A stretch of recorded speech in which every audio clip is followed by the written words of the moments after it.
A mother crawls under her child's bed every night to guard against something lurking in the dark. A little girl, long dead, still calls from a cancelled phone number at exactly 3:17 a.m. And a family locks their son's friend in a bedroom as bait for a creature that wears human faces after 9 p.m. 3 stories that seem like mere psychosis, distorted memories, or local legends. But the deeper you go, the colder the truth becomes. So, are you ready? Let's begin. Story 1. My dead daughter calls me at 3:17 a.m. People say time heals all wounds, but there are some cuts too deep, too sacred, too soaked in silence to ever close. When my daughter Isabel died, a part of me was buried with her. I was supposed to be the father who protected her from monsters, not the one who outlived her. She was 10, just 10, a second grader who loved drawing stars on the walls, who sang off-key in the car, and who asked me every night if I would still love her if she turned into a ghost. I always said yes. 13 years later, at 3:17 a.m., my phone buzzed. It wasn't a random number. It wasn't a scammer. It was hers, the same number we cancelled long ago, the number tied to a little blue phone with a glittery unicorn case, buried in the back of a drawer I hadn't opened in over a decade. And then came the voicemail.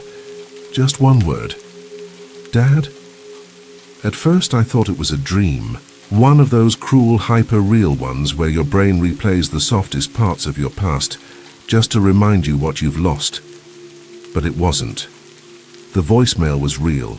The timestamp was real. The number, Isabel's number, was real. I must have played that message a dozen times before the sun came up, gripping the phone so tightly, my knuckles went white. It wasn't staticky or corrupted. It was clear. Her voice, small, questioning, like she was waking up from a nap, like she didn't know she was supposed to be gone. I didn't tell anyone. What was I supposed to say? That my dead daughter called me from the number we disconnected 10 years ago. I wasn't ready for anyone to look at me the way I already looked at myself in the mirror, like maybe I was finally losing my grip. So I told no one. I buried it the same way I buried everything else connected to her, but it didn't go away. The next night at exactly 3:17 a.m., the phone buzzed again. Same number. Another voicemail, this time longer. Dad, are you mad at me? Then static. Then silence. I remember standing in my kitchen barefoot, staring at the phone in my palm, while the fridge hummed in the background and the city slept. The words hit me harder than I expected. Are you mad at me? She used to ask me that as a kid whenever she broke a plate or forgot to do her homework. It was her way of testing the waters, trying to make sure love still lived in the room even after something went wrong. I collapsed into a chair and cried like I hadn't cried in years. Let me tell you about Isabel. She wasn't perfect, but she was mine. Her mother and I had split up when she was 6, but Isabel handled it with a kind of gentle resilience that felt too big for her tiny frame. She loved animals, hated vegetables, and drew constellations on the ceiling of her bedroom using glow-in-the-dark stickers. She used to say the stars were holes that angels poke in heaven to watch us through. The day she died was so ordinary. It's disgusting. A clear autumn afternoon, crisp, breezy. She was riding her bike down the street in front of our house wearing her favorite red hoodie.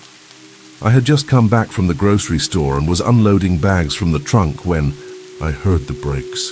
Then the scream, then the silence. They said the driver was drunk, that he had 3 priors but never served jail time. He hit her and kept going. He left her crumpled in the street like roadkill. By the time the ambulance came, I was already holding her, screaming for her to wake up. She never did. The months that followed were a fog. I don't remember most of them. I remember cleaning her room and finding one of her socks under the bed and crying for 2 hours. I remember smashing every picture frame in the living room one night when I came home drunk. I remember people tiptoeing around me like I was contagious. I remember how quiet the house got. The kind of quiet that eats through walls. I kept her phone for a while. Her mother and I did. We couldn't bear to cancel the plan. We'd call the number just to hear her voicemail greeting. "Hi, you've reached Isabel. I'm probably drawing space dragons right now, but leave a message." It was torture, but it was something. Eventually, after a year or two, we let it go, or we thought we did. But now, here it was again. Her voice, her number, her words. The third voicemail came 2 nights later. "I'm cold. It's so dark. Here, please, Dad, I don't like it." I dropped the phone, not out of fear, out of guilt. Crushing, suffocating guilt. I had spent the last decade trying to forget her voice, forget that red hoodie, forget what her broken bike looked like, twisted on the sidewalk. And now she was calling me for help. But from where and why now? I sat on the edge of my bed until morning, the voicemail playing in my head on loop. It wasn't just grief anymore. This wasn't some symbolic dream, some metaphorical processing of trauma. This was real, or real enough to make me question everything I believed in. And what terrified me the most was how much I wanted it to be real. Because if it was, then maybe Isabel wasn't gone. Maybe she was still out there, waiting. After the third voicemail, I stopped pretending this was a coincidence. It had become a ritual now. Every night at exactly 3:17 a.m., my phone would buzz and there'd be a new message from Isabel. The time never changed, not a minute early, not a minute late.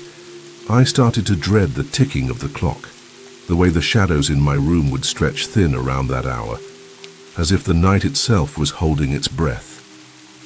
I no longer needed an alarm. My body just knew.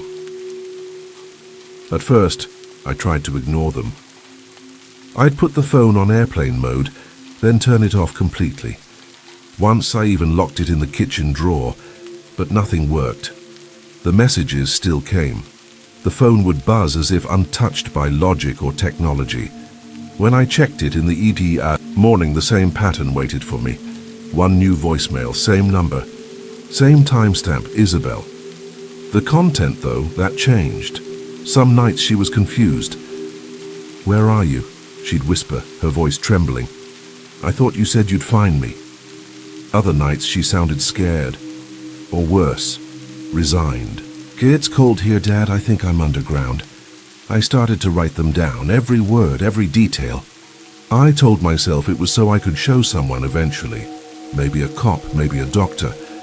But deep down, I think I just didn't want to forget her voice again.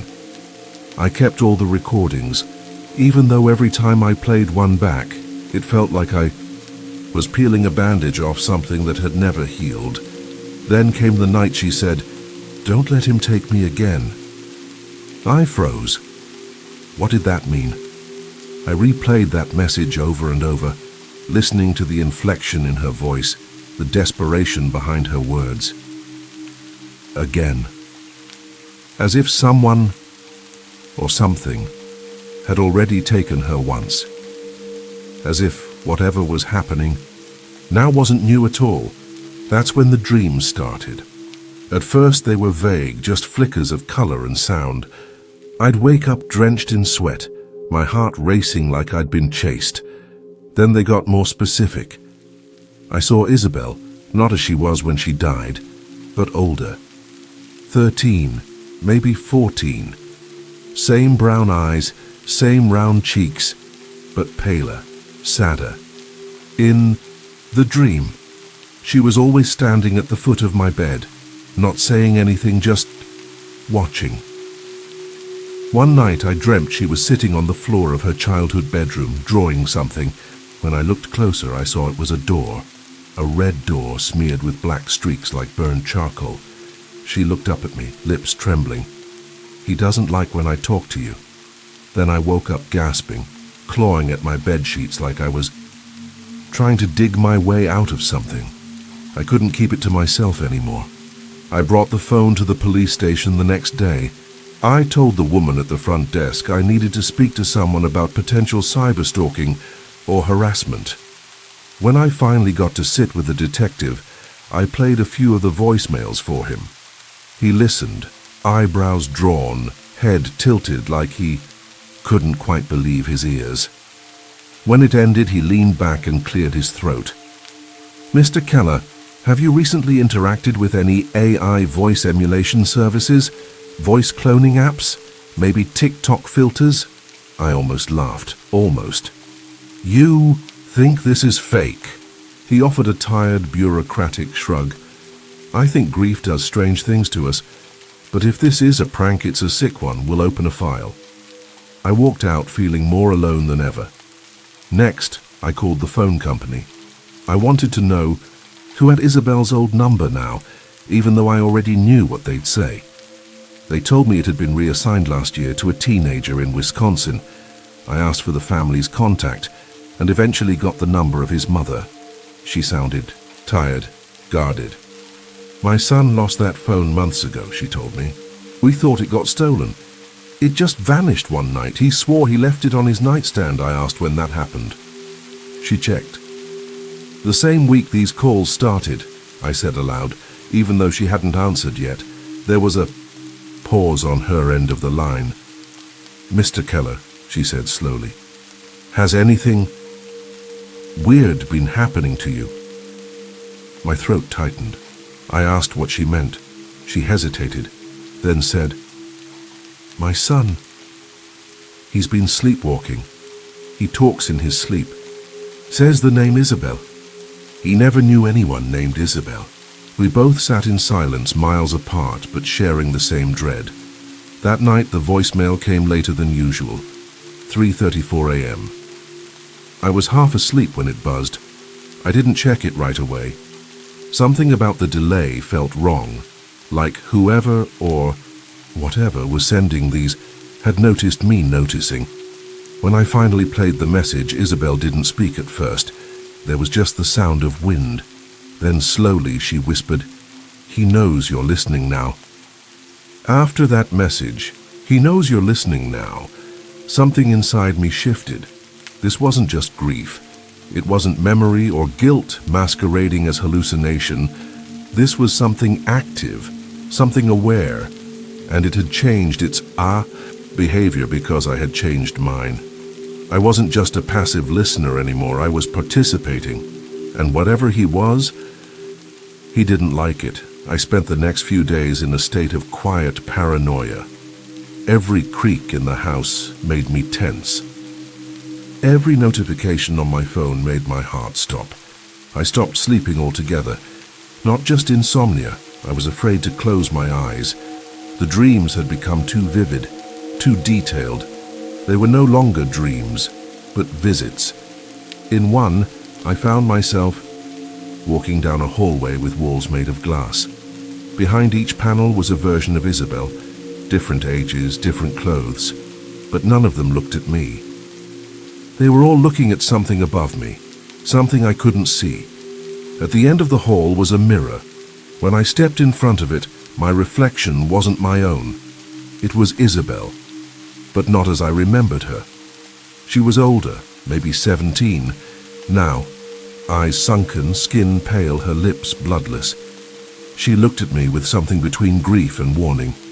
"Stop digging, Dad," she whispered. "He doesn't want you to remember." I woke up gasping, drenched in sweat, my heart pounding like a war drum. On my phone, a new voicemail. 3:17 a.m. I didn't want to play it. I really didn't, but I did. This time, Isabel said something that made me physically stagger backward. "I saw you. At the tree, you touched the bark with your left hand." My knees buckled. Just 2 days earlier, unannounced, unspoken to anyone, I had returned to the street where the accident happened. The city had planted a memorial tree there in Isabel's honor. I hadn't been back in years. I didn't bring flowers. I didn't speak. I just stood there. And at some point, without thinking, I reached out and ran my hand across the bark. My left hand. A gesture so small, so meaningless, I hadn't even remembered it until she said it. No one knew I'd gone there. Not my ex-wife, not my sister, not even the therapist I had stopped seeing years ago. I hadn't taken a picture. I hadn't posted anything. Isabel knew, and if Isabel knew, then maybe she wasn't gone. That idea, that terrifying, impossible idea became my new obsession. I began going through her old things, looking for patterns, symbols, drawings she'd left behind.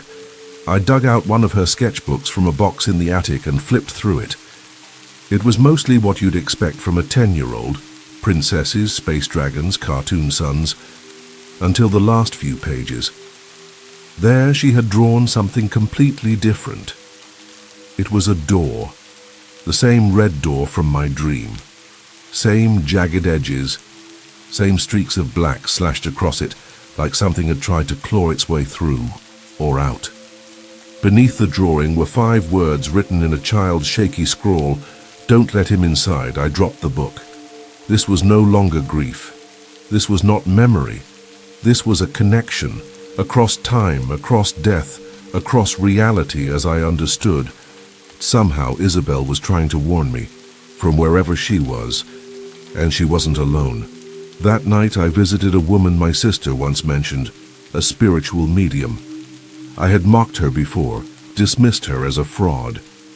But now I was desperate. She greeted me at the door with tired eyes and a hand that trembled when I handed her the paper with Isabel's number. She didn't ask questions. She simply held it and closed her eyes. After a long silence, she said, "Something that still haunts me. You're not the one calling out." I blinked. "What?" "You think this is about her trying to reach you," she said, "but something else is using her. Something that heard your grief and responded." She opened her eyes and added, "You need to stop listening. Before it finds a way through." I asked her what it was. She didn't answer. That night I blocked the number. I turned off the phone, threw it into a drawer, taped it shut, and buried it in the bottom of my closet.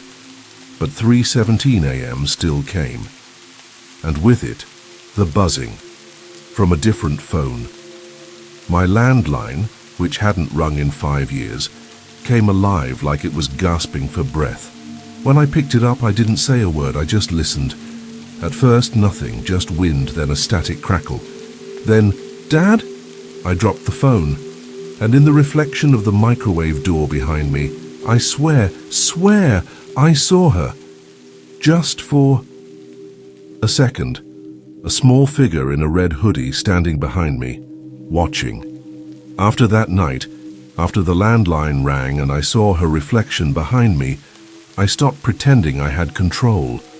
I started seeing signs of her everywhere. It wasn't just dreams anymore.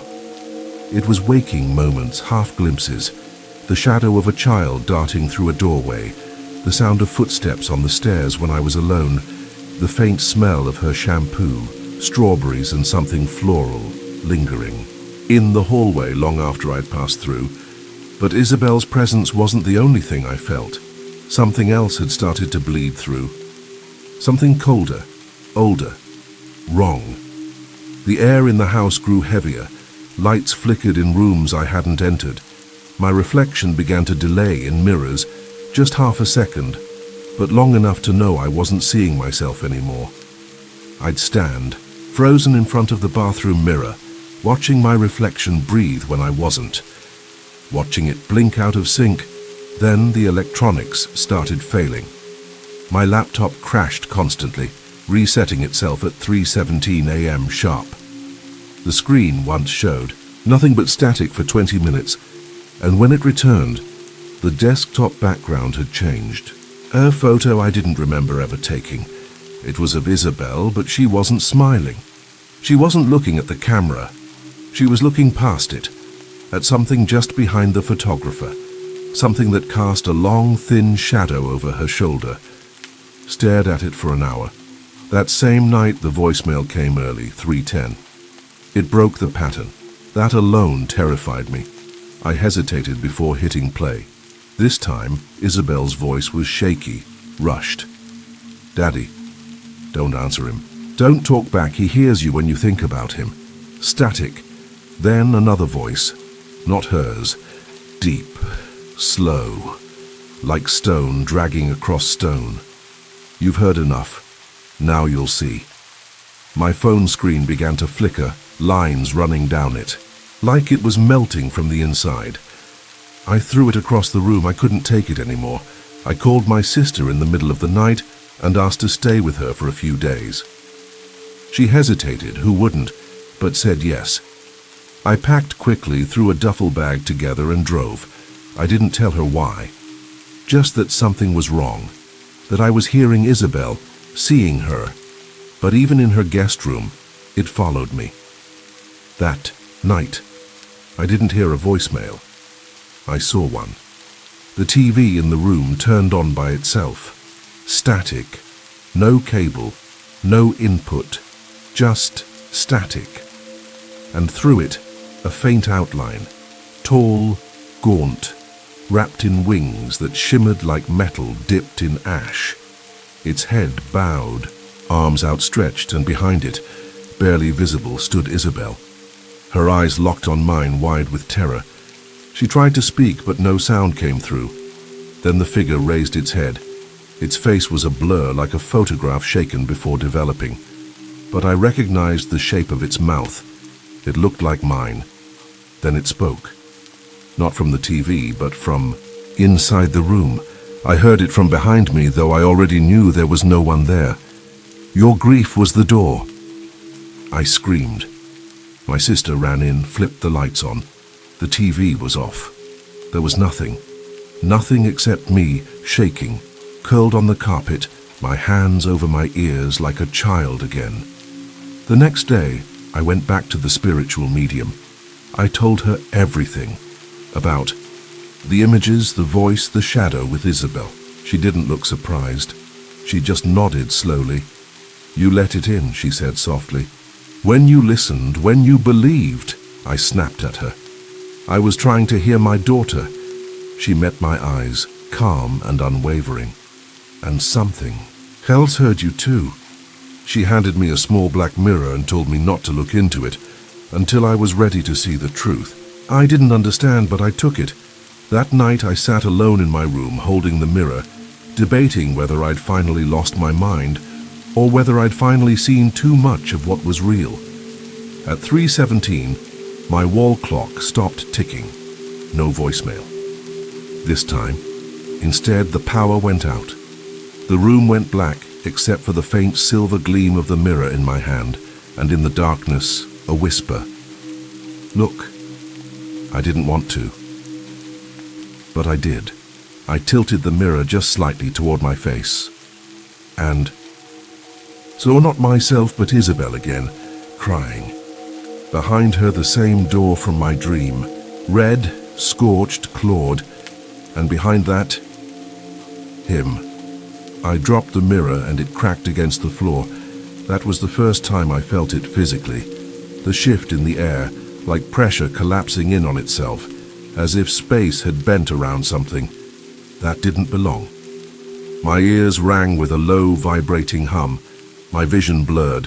I fell to my knees, and a voice, calm and certain, spoke not aloud, but inside my head. "You opened it. Now we are here." When I woke up the next morning, the mirror was shattered on the floor, but the voice still echoed in my head. "You opened it. Now we are here." The power was back, the lights were on, the clock ticked as if nothing had happened. But I knew something had changed. The air in the room felt thinner, like it had been hollowed out. My reflection in the bedroom mirror now stared at me with a half-second delay. Always that half-second. I should have been scared. I should have run. But instead, I felt something unexpected. Resolve. This thing, whatever it was, had come through because I listened, because I reached out. Because deep down I wanted the truth more than I wanted peace, so I chased it. I started by revisiting the police report from Isabel's accident. I hadn't looked at it in years. When she died, I was too broken to question anything. The man who hit her, Anthony Bray, was drunk, yes, but his record was sealed faster than I thought possible. 3 DUIs in 2 years. Never spent more than a weekend in lockup. The case had closed in a matter of days. I dug deeper. The Bray family had money, connections. Anthony's uncle was a retired judge. His brother worked in the mayor's office. It wasn't an accident that he got off easy. What made my stomach turn, though, was something much smaller, a single line in the report. Witness stated child veered into the road unexpectedly. That witness, a neighbor who no longer lived on the street, her name Caroline Hines. I tracked her down after a week of searching. She lived 2 towns over in a cramped apartment that smelled like mildew and old coffee. She didn't recognize me at first. But when I said Isabel's name, her face went pale. "I'm sorry," she whispered. "I didn't want to lie. They told me it was just to help close the case, that she wouldn't have survived anyway. They made it sound merciful." "Who?" I asked. Caroline hesitated, then gave me a name I hadn't expected. Anthony Bray. Himself. "He came to see me," she said. "Begged me to say she veered off. He was shaking, kept saying he didn't mean to, but he never mentioned being drunk. Just afraid." "Afraid of what?" She looked at me like she was about to tell a ghost story. He said she looked right at him, that she wasn't afraid, that her eyes glowed. I left her place numb. Part of me wanted to scream, to drive straight to Anthony's house and demand he say it to my face. But another part remembered what Isabel had said in the dream, what she drew in her notebook, that red door, those claw marks. And suddenly, I understood. This thing that had come through. It wasn't just feeding on my grief. It was feeding on injustice, on secrets buried with the dead. 2 days later, Anthony Bray was found dead in his home. Cause of death, self-inflicted gunshot wound. But what shook me wasn't his death, it was the note he left behind. Scrawled in red ink on a single torn page, it read, "She calls me every night. She's at the door." I told myself it was guilt. But it's more than that. Her voice, it brings something with it. And now I hear him too. I can't take it anymore. The media called it a tragic suicide of a troubled man. But I knew better. Isabel had been calling not just me. He'd been hearing her too. He should have heard her. And now so would everyone else. I compiled everything. Voicemails, sketches, the official report, Caroline's testimony, and Anthony's note, and sent it all anonymously to a local journalist. A week later, the story broke. Father uncovers cover-up in daughter's death, lit up local news feeds. People talked. Investigations reopened. Caroline came forward. A petition started to strip Anthony's posthumous honors. For the first time in 13 years, Isabel's name wasn't followed by a whispered apology or awkward silence. It was followed by truth. That night, for the first time in months, there was no voicemail, no call at 317, no dream, no shadow, just quiet. Not the kind that eats you alive, the kind that finally lets you rest. Some people say grief is just love with nowhere to go, but I don't think that's true anymore. Grief goes somewhere, it echoes, it waits, and if it's strong enough, if it's true enough, it reaches across whatever walls death thinks it's built and pulls the living and the dead back into each other's orbit. Sometimes for comfort, sometimes for closure, and sometimes for justice. I don't know if what came through that red door was truly Isabel, or just something wearing her memory like a mask. But I do know this. She was heard.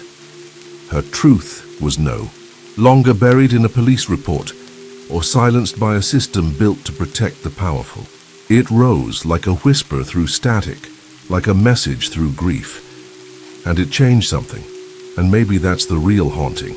Not ghosts, but truths that refuse to stay silent. So if your phone ever buzzes at 3:17 a.m. and the voice on the line says, "Dad, don't hang up, listen," not out of fear, but because sometimes the dead are the only ones brave enough to speak the truth. Story 2. My mom used to hide under my bed at night. I was born in the fall of 2000, in a town so small that everyone knew each other's pets by name. Northeast Ohio.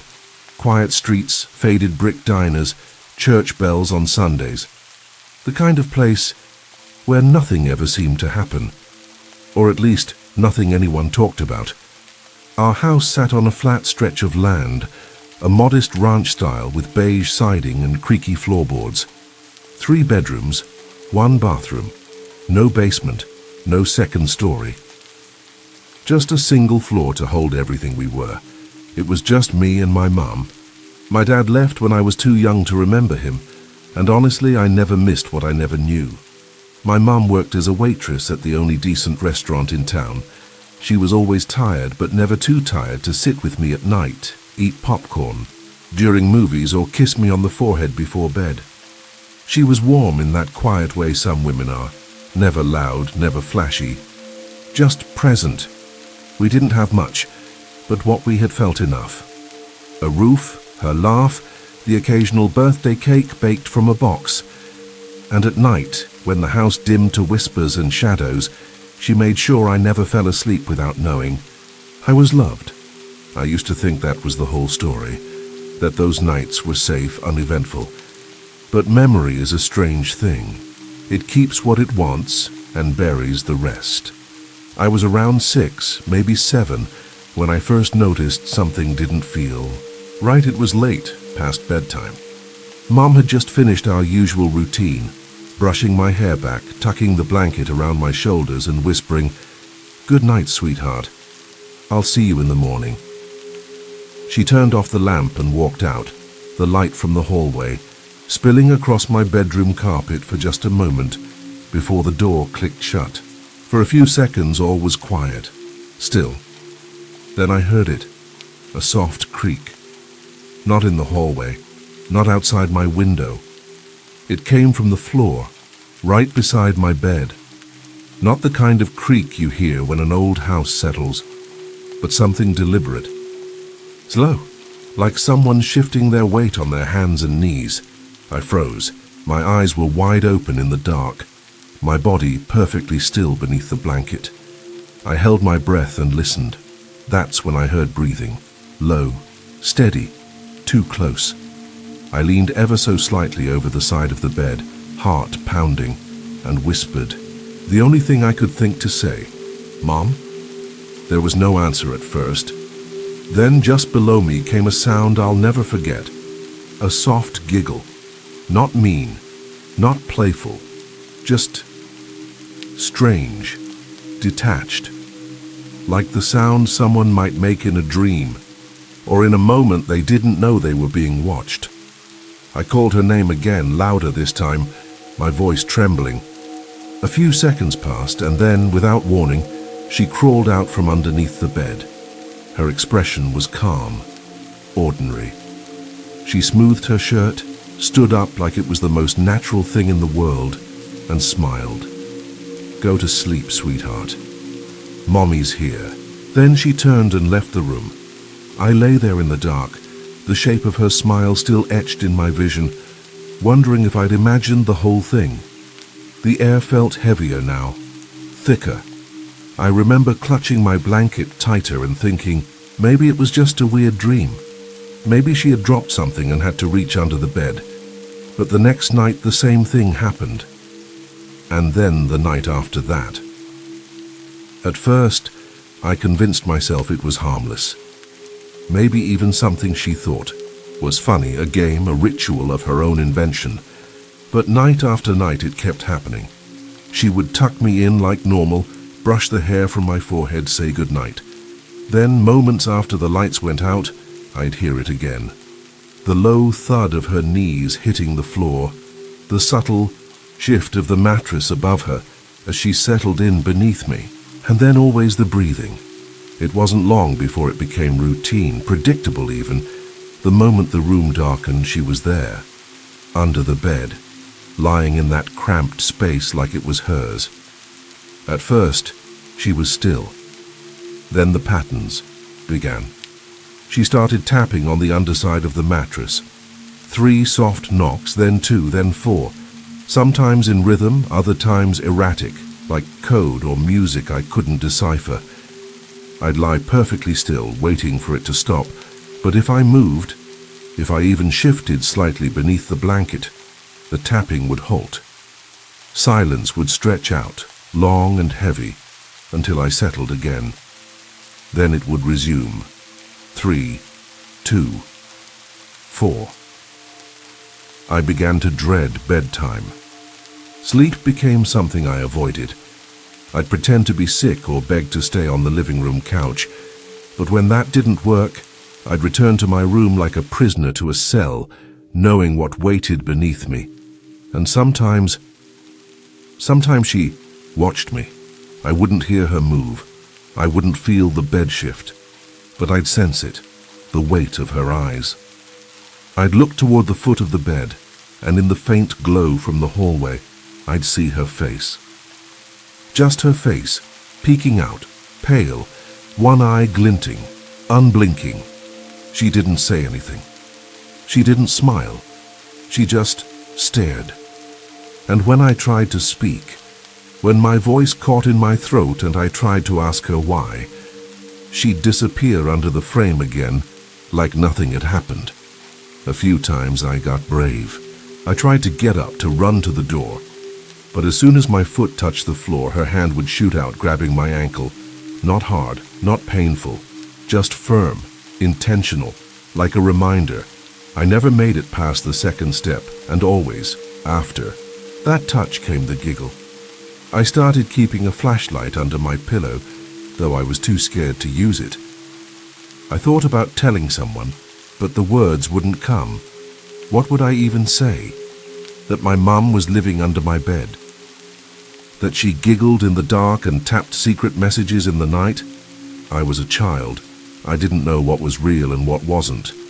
I only knew that every night, after the lights went out, I wasn't alone.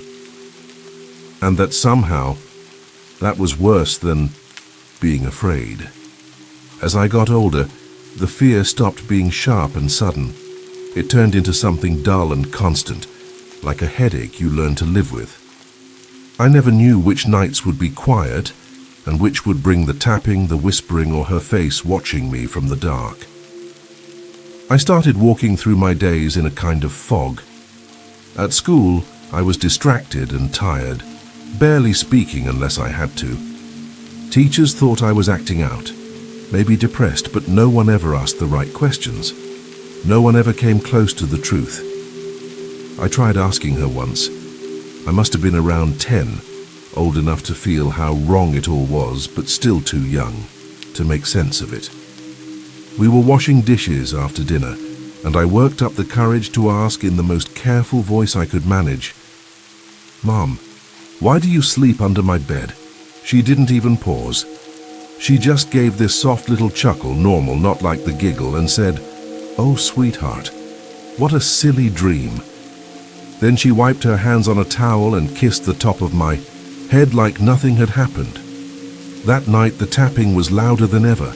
Around that same time, I started keeping a journal. Nothing dramatic, just a plain notebook I hid in my closet. I filled it with scribbled drawings of the tapping rhythms, sketches of her eyes under the bed, and notes about the things she whispered when she thought I was asleep. Sometimes the whispers sounded like prayers, other times like conversations, but always too soft to understand.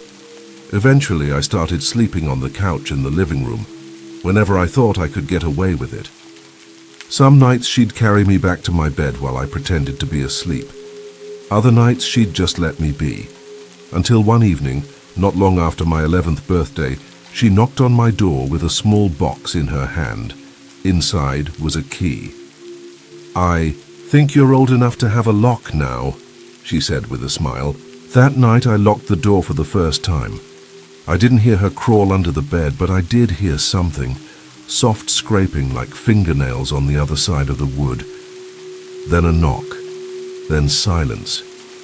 She never came into my room again. After that night, everything seemed to stop. She never mentioned the lock again, never tried to enter my room, never waited outside.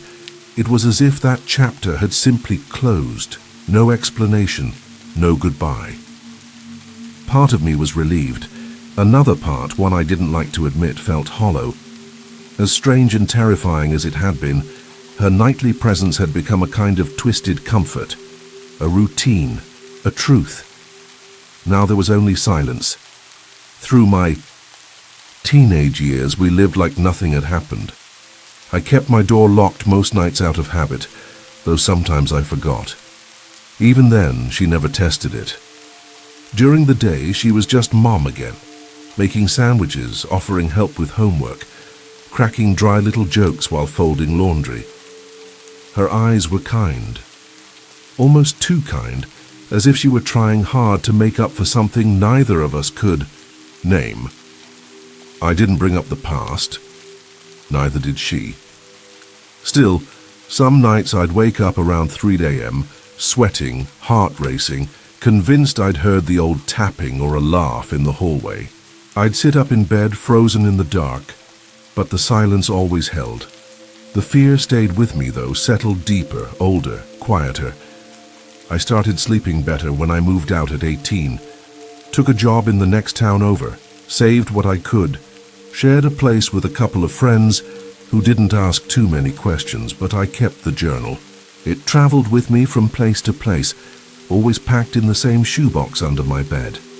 Sometimes I'd reread it late at night, looking at my childish drawings and shaky words, wondering if I'd imagined it all, if my memory had twisted the truth. But I knew better, because the fear never left.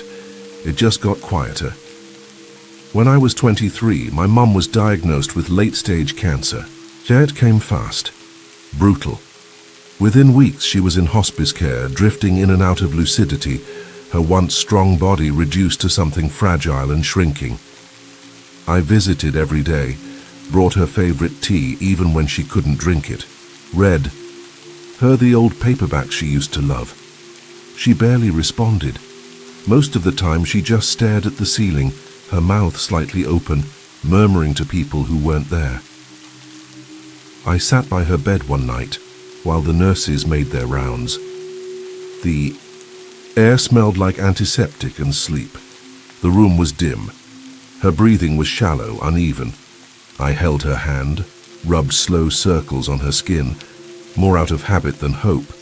Then, all at once, her fingers clenched around my wrist, her eyes snapped open, wide and sharp like glass catching the light. For the first time in days, she was fully present, no confusion, no haze, just focus.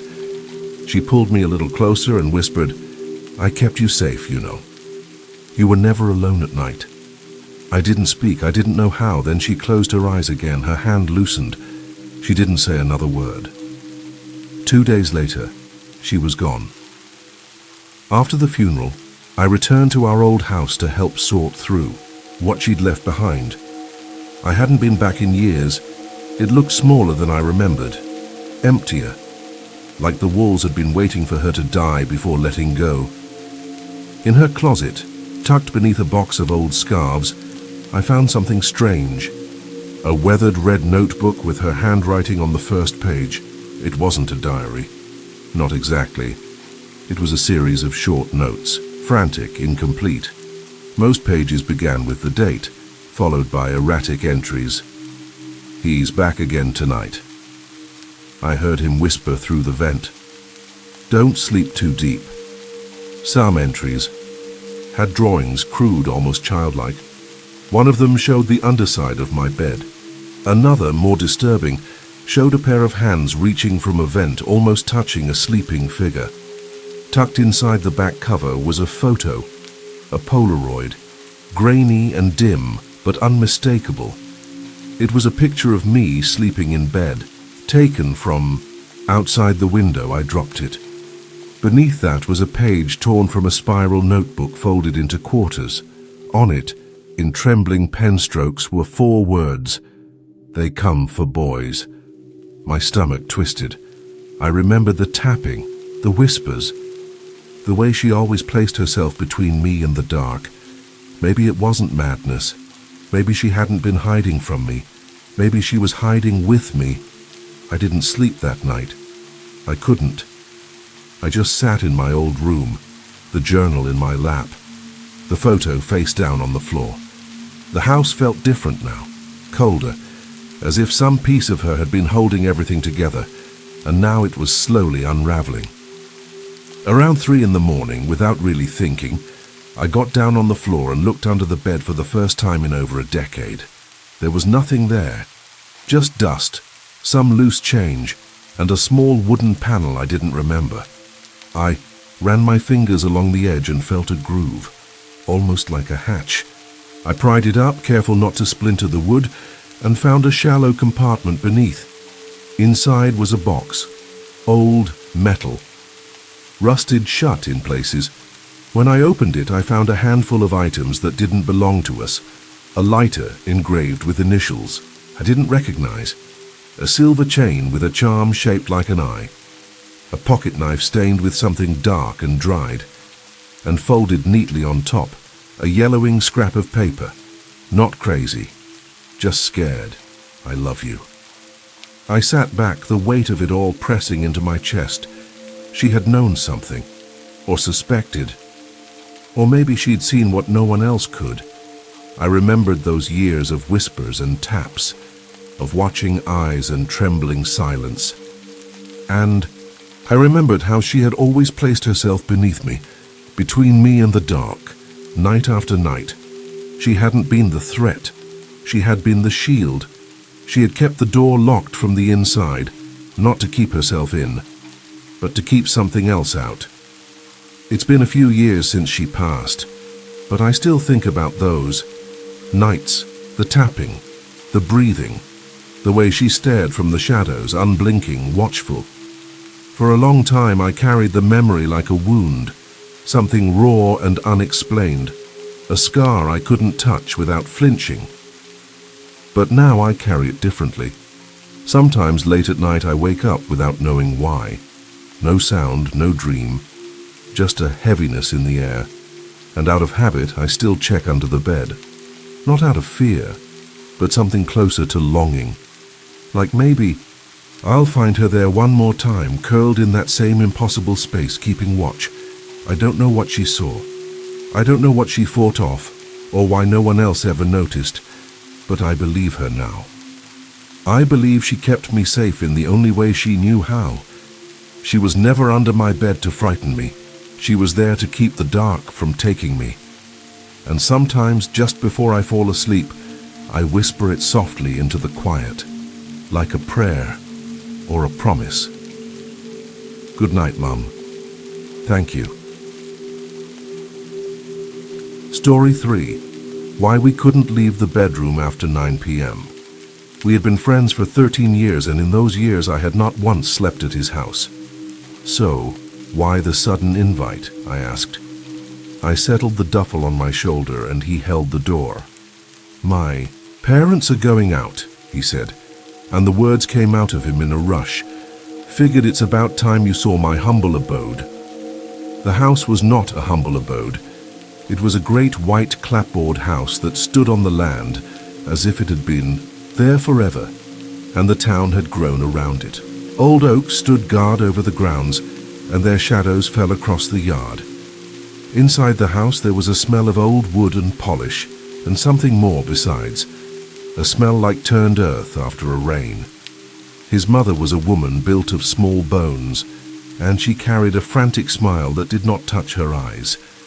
She moved about the dim rooms with a nervous energy, asking of drinks and of snacks. His father sat in a leather chair, and he did not speak. He was a large man whose eyes were dark and still, and they followed us as we passed.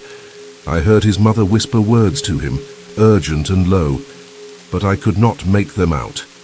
At 7 o'clock, his parents left. So, what's the plan? I asked. I dropped my bag on the floor of his room. The room was a small island of the ordinary in that house, with its posters and its rumpled bed and the console set before the television. It was the only place that did not feel as if it belonged to. The dead, pizza, video games, the usual, Leo said. He knelt and woke the machine. He moved with a forced calm, but I saw the tension in his shoulders. We ate the pizza and played the games, and for a time I did not think of the house or of the silence that lay coiled in its other rooms. For a time it was only the two of us, and the sounds from the screen. Then near to 9 he paused the game. "Hey man," he said. He would not look at me but worked the controller in his hands. "There's just one weird rule my parents have." Weird rule? Yeah. He raised his head and his eyes were serious as stone. "After 9 p.m. we have to be in here, in the bedroom. And we can't leave, not for anything, not for the bathroom, not for a drink, nothing. The door stays closed until sunrise." I stared at his face and looked for the jest that was not there. "You're kidding, right? What if I have to pee?" "Pee now," he said. His voice was flat. He gestured with his chin to an empty bottle on his desk. "And after 9, you use that." The laugh I had in my throat died there. "Dude, that's insane." "Why?" He shrugged, his shoulders, but the motion felt fake. "They're just super weird about security. Old house, you know, they think it's drafty. Drafty." I knew he was lying. I just didn't know why. Downstairs, a clock began to chime the hour. His head snapped toward the door. The clock chimed 3 deep tones. He was on his feet before the last chime finished. He crossed the room and closed the door. He slid a heavy bolt of steel into its housing, and the sound it made was final. "There," he said. A sweat had bloomed on his brow, and he breathed out the word. "We're good." "Leo, what the hell is going on?" I demanded. "Nothing, man, just a weird rule," he said. He would not look at the door. He turned up the sound of the game until it was loud in that small room, but I did not see the game. I saw only the bolted door, and I felt a coldness take root in my gut. The house was quiet again, but it was not the same quiet. This was a listening quiet, a waiting quiet. And in the dark heart of that house something waited, and we were locked in that room and waiting with it. An hour passed and there was no sound from the house. The fear went out of Leo slowly, and he played the game with a calm that felt forced. We played on in that silence, and frustration grew in me at the ridiculousness of it all. "You really need to tell your parents this is a certifiable way to raise a serial killer," I said. He gave back a fake smile. "Tell me about it." Then came a sound from the rooms below. It was a soft and measured thumping on the floor of the main hall. "What's that?" I whispered. Leo kept playing. He stared at the screen and his fingers moved as if he did not hear. "It's nothing. House settling." "That's not the house settling, Leo." The sound stopped. In the quiet I could hear my own heartbeat. Then came another sound, a dragging noise, something heavy being pulled across the wooden floor like a broken body trying to move. I muted the television. "Okay, that's definitely not the house," I said. Leo set the controller on the carpet. His face was pale in the glow of the screen. "Just ignore it, Liam, please. It goes away if you ignore it." "What? What is it? What goes away?" "Before," he could answer. A voice spoke from the hallway. It was faint just beyond our door. "Leo, honey?" I froze. It was his mother's voice. "Leo, sweetheart, your father and I came home early. I brought you boys some warm cookies. Open the door." I looked at Leo. He was stiff, staring at the door like it was the edge of hell. He raised a trembling finger to his lips and shook his head. "Leo, that's your mom," I whispered. "Don't be silly, sweetie, we're inside," the voice said. It was just outside now. "I just baked your favorites, chocolate chip. They're getting cold." The dragging sound below had stopped. Now there was only that voice in the hallway, sweet, calm, and horribly wrong. Too perfect, like a recording trying to sound human. Then came a soft knocking on the door. Not a knock, really. More like something wet tapping against the wood. "Leo." "Liam, are you boys all right in there? You're being awfully quiet." "Leo," I mouthed, but no sound came out. He sat on the floor like a statue, his eyes wide with fear. The doorknob turned once, then again, and began to rattle hard in its frame. "Boys, this isn't funny," the voice said. The sweetness cracked, replaced with a sharp, angry tone. "Open the door!" A loud crash hit the door. The frame groaned. I crawled backward until my back hit the wall. The voice changed again. Now it was low and guttural, as if something was choking on its own breath. I know you're in there." The wet tapping returned, faster now, frantic. Along with it came a high-pitched whine, a sound like wind slipping through a crack in the world, and beneath the door, black liquid began to creep into the room. It was thick like oil and smelled of rot, of graves, of death. Leo moved at last.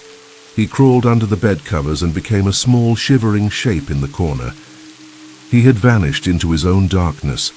The thing behind the door went silent, but I knew it was still there. I stayed against the wall, eyes locked on the door. My breath came short and tight.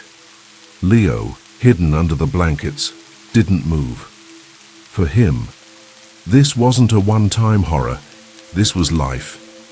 Curiosity battled fear inside me, the kind of curiosity that had ruined me more than once. I needed to see it, to see the thing that hunted us.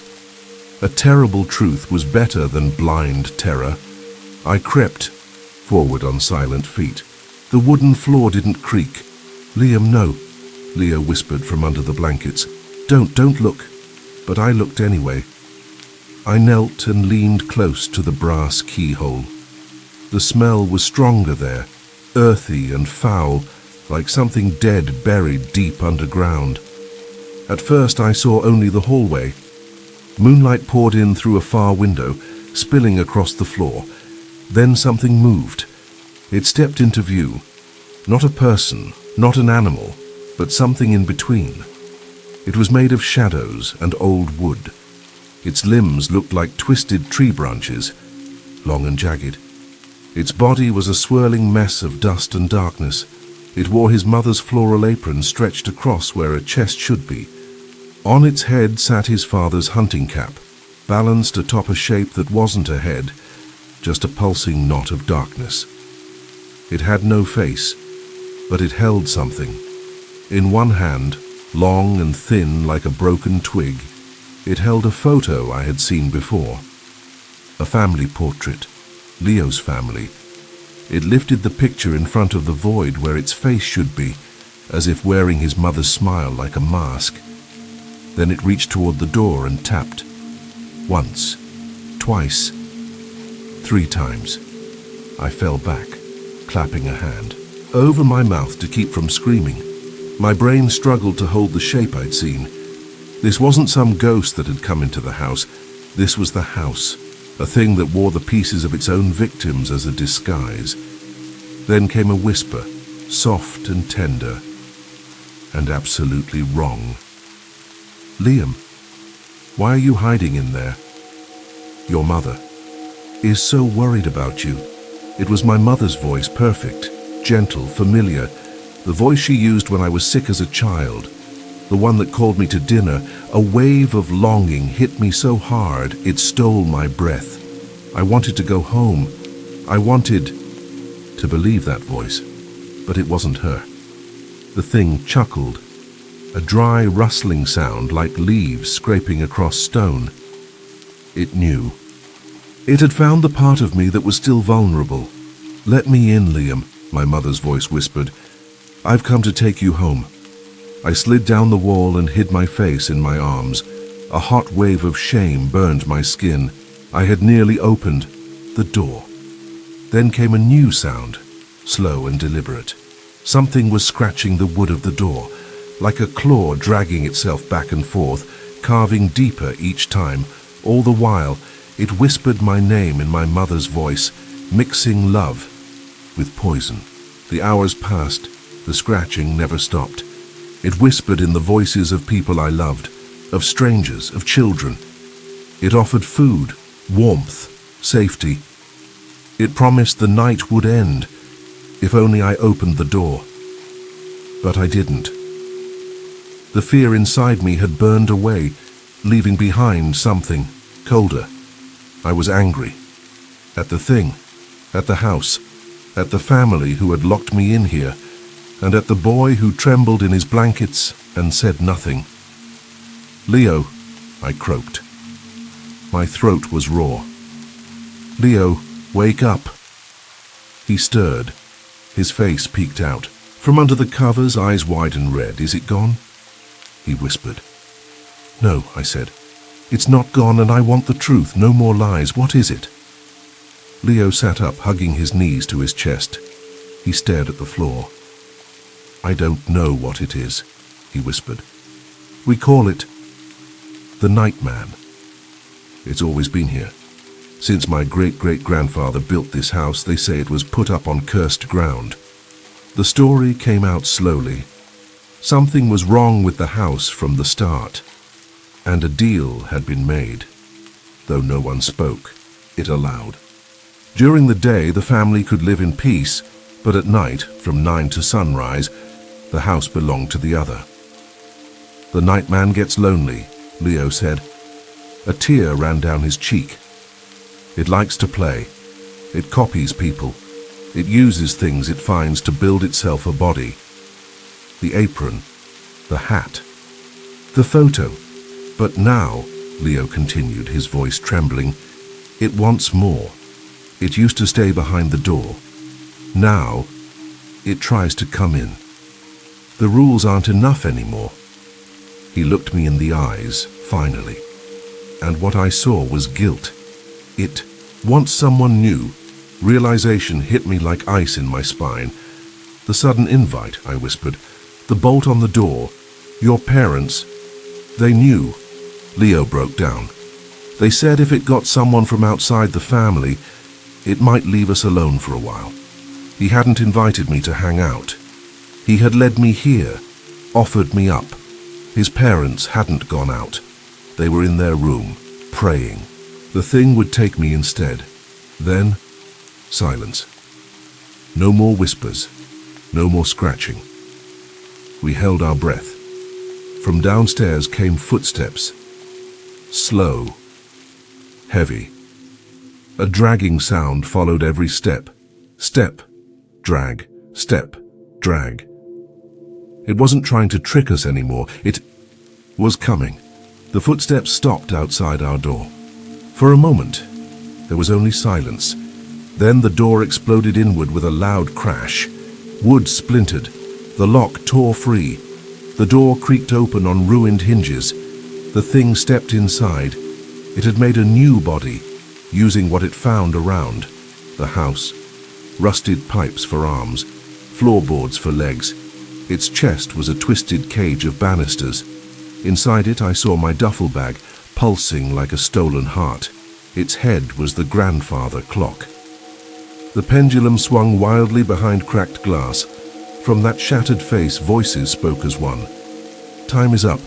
It stepped forward with a grinding noise, a horrible symphony of wood, metal, and malice. The smell of rot and sawdust filled the air. Leo screamed. I grabbed a trophy from the desk and hurled it. It smashed the clock face. The thing shrieked. It stumbled back. The sound was like every clock in the world striking at once. I saw it. A flashlight behind the television. I dove, snatched it. The creature lunged. I flipped the switch. A beam of white light struck its face. It screamed again, louder. Its body unraveled in the light. Spoons clattered to the floor, pipes dropped. A leg split apart. The light didn't burn it. It undid it. It fled into the shadows. I stood my ground, flashlight held like a sword. Leo cried behind me. I shook with exhaustion, but I held on. Hours passed. The batteries faded. The beam dimmed. It's dying, I said. Just a little longer, Leo whispered, eyes on the window. The thing knew. It charged. And then, the first light of dawn touched. The horizon. A single ray of sunlight pierced the window. It hit the monster's back. It froze. Then it fell apart. The clock shattered. The pipes dropped. The banisters collapsed. My duffel bag tumbled out. All that remained was a pile of wood, metal, cloth, and dust. The sun rose, and the nightmare was over. We had survived. Footsteps came from the hallway. His parents stood in the doorway. They didn't look at the destruction. They looked at me. Their eyes were not relieved. They were disappointed.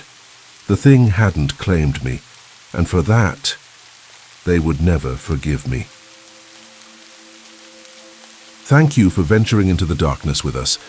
If these stories sent chills down your spine, don't keep the fear to yourself. Leave a comment, smash that like button, and share this video with someone who dares to listen in the dark. We release terrifying true stories every week, so be sure to subscribe and turn on notifications so you never miss what's lurking in the shadows. This is High Scare Stories, where nightmares don't end when the video does. Until next time, stay safe and stay scared.